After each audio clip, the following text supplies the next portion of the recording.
যেই তিনটা আসনে প্রতিদ্বন্দ্বিতা করতে যাচ্ছেন, তো উনি আসলে গণতন্ত্রের সৌন্দর্য। সো ফলত আমরা এখনো বিএনপির নেতা অথবা নেত্রী হিসাবে খালেদা জিয়াকেই দেখি। ওনার থেকে যেই ধরনের কথাবার্তা বাংলাদেশের ঐক্যের জায়গাটা আসে সেটা অন্য কোনো নেতৃবৃন্দ থেকে আমরা দেখি না, বরঞ্চ সেখানে আমরা গণতন্ত্রের পথটাকে রুদ্ধ করার জন্য অপচেষ্টা দেখি। 24-এর অভ্যুত্থানের মধ্য দিয়ে নতুন বাংলাদেশের যে স্বপ্ন আমরা দেখেছিলাম, যাকে সংস্কারের মধ্য দিয়ে বাংলাদেশ থেকে ফ্যাসিবাদী কাঠামোকে বিলুপ্ত করে একটি গণতান্ত্রিক ধারায় বাংলাদেশের রাষ্ট্র কাঠামোকে রূপান্তরের স্বপ্ন আমাদের মধ্যে নিহিত ছিল। আমরা অত্যন্ত হতাশার সঙ্গে খেয়াল করছি সংস্কারের প্রস্তাবনাগুলোকে ভণ্ডুল করে নির্বাচন বানচালের প্রবণতা লক্ষ্য করা যাচ্ছে। আমরা দেখেছি ঐক্যমত্য কমিশনে রাজনৈতিক দলগুলো, আমরা দীর্ঘ সময় আলোচনা করেছি, অনেকগুলো বিষয়ে ঐক্যমত্য তৈরি হয়েছে এবং ঐক্যমত্য কমিশন কিছু সিদ্ধান্ত সরকারের কাছে উপস্থাপন করেছেন। যথাসম্ভব রাজনৈতিক দলগুলোর সঙ্গে আলাপ আলোচনা করে ঐক্যমত্য কমিশন সংস্কার বাস্তবায়নের জন্য যে সুপারিশ সরকারের কাছে উপস্থাপন করেছে, তারপরেও এখনো পর্যন্ত সরকারের তরফ থেকে জুলাই সনদ বাস্তবায়নের আদেশ জারি করা হয় নাই। আজকে সরকারের তরফ থেকে সংবাদ সম্মেলন করে আবারও সংস্কারের বিষয়টাকে সরকারের দায়িত্ব হিসেবে সম্পন্ন না করে রাজনৈতিক দলগুলোর দিকে ঠেলে দেওয়া হয়েছে। সরকার সংস্কার বাস্তবায়নের বিষয়ে নিজেরা উদ্যোগী না হয়ে বরং গা বাঁচানোর মনোভাব ব্যক্ত করছেন। আমরা এর মধ্য দিয়ে সংস্কারকে বানচাল করে নির্বাচনকেও বানচালের দিকে নিয়ে যাওয়ার এক ধরনের প্রবণতা আমরা লক্ষ্য করছি। আমরা ঐক্যমত্য কমিশনের যে সুপারিশ সরকারের কাছে উপস্থাপন করা হয়েছে, সেই প্রস্তাবনা এক অনুযায়ী অতি দ্রুত সময়ের মধ্যে সংবিধান সংস্কারের বিষয়গুলোকে প্রধান রেখে জুলাই সনদ বাস্তবায়নের যে আদেশ সেটা জারি করার আমরা দাবি জানাচ্ছি। সাংবাদিক বন্ধুগণ, আমরা রাজনৈতিক দলগুলো অনেক কথা বলেছি, অনেক আলোচনা করেছি, যতদূর সম্ভব আমাদের মধ্যে আলাপ আলোচনা হয়েছে। সেই আলাপের ভিত্তিতেই ঐক্যমত্য কমিশন সুপারিশ উপস্থাপন করেছে।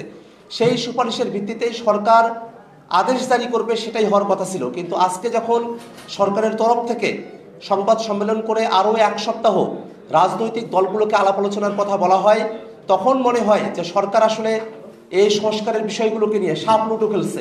আমরা 96-তে পৌঁছে গিয়েছিলাম, সেটাকে আবার টেনে নিয়ে আসা হয়েছে সাপ কেটে।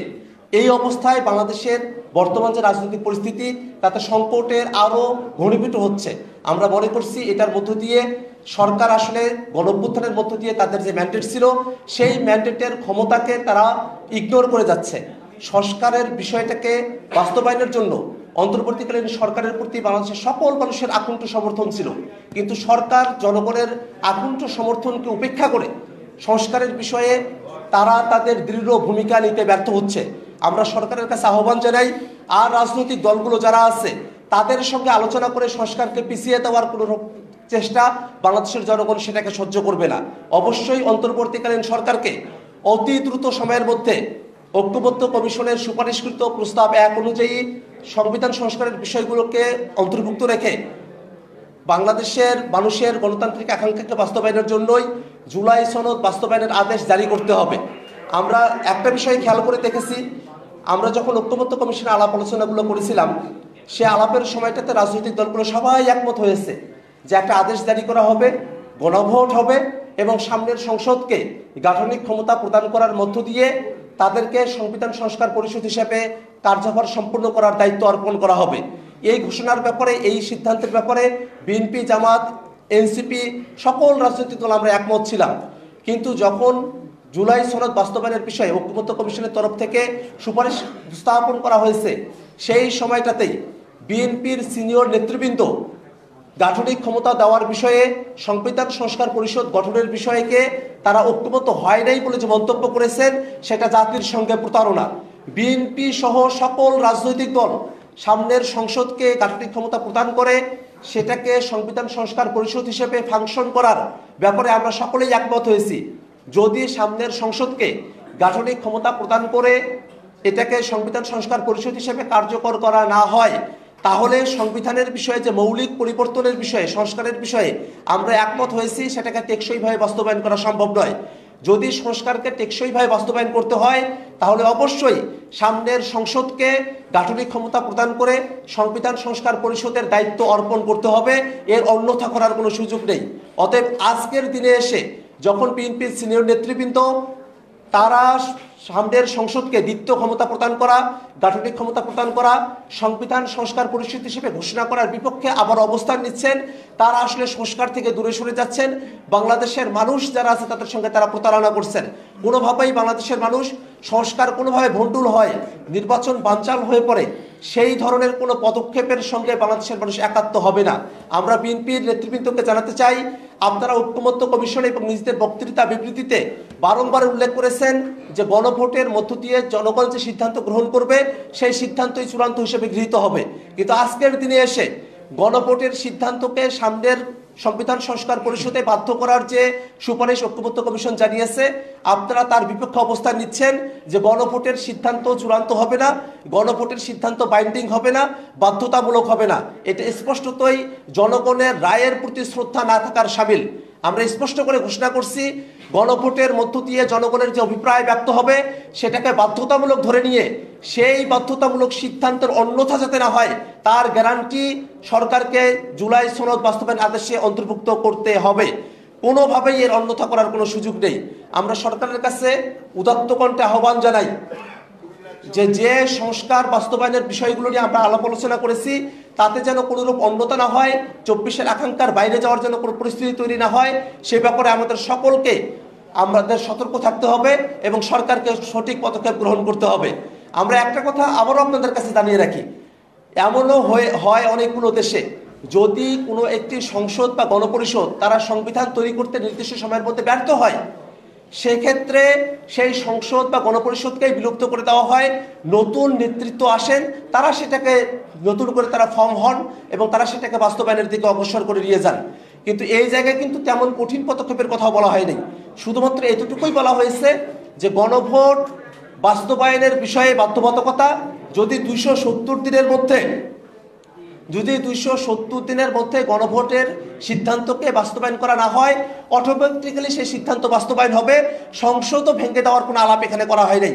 তথাপিও কেন এই গণভোটের সিদ্ধান্তকে বাধ্যতামূলক করা হবে না সে বিষয়টা নিয়ে এখনো পর্যন্ত কোনো দলের তরফ থেকে কোনো স্পষ্ট ব্যাখ্যা না থাকলেও আমরা এর মধ্যে দলগুলো, বিশেষত বিএনপি, এই যে বাধ্যবাধকতা থেকে নিজেদেরকে সরিয়ে রাখতে চায়, তার মধ্য দিয়ে তারা সংস্কারকে যে ধারণ করে না, সংস্কারকে যে পালন করতে তারা আগ্রহী নয়, সেই বিষয়টি তাদের এই বক্তব্যের মধ্য দিয়ে প্রতীয়মান হয়। আমরা আজকের এই সংবাদ সম্মেলন থেকে আমরা আরও একটা বিষয় আপনাদের কাছে উপস্থাপন করতে চাই যে বাংলাদেশের মানুষ কিন্তু রক্ত দিয়েছে, জীবন দিয়েছে, সংস্কারকে বাস্তবায়ন করতে হবে, এর অন্যথা করার কোনো সুযোগ নেই। আমরা এই বিষয়টাও খেয়াল করছি যে সরকারের ভিতরের কোনো একটা পক্ষ ঐক্যমত্য কমিশনের যে সিদ্ধান্ত এবং সুপারিশ তার বাইরে গিয়ে নিজেরাই একটা ঐক্যমত্য কমিশন হওয়ার প্রচেষ্টা তারা করছেন।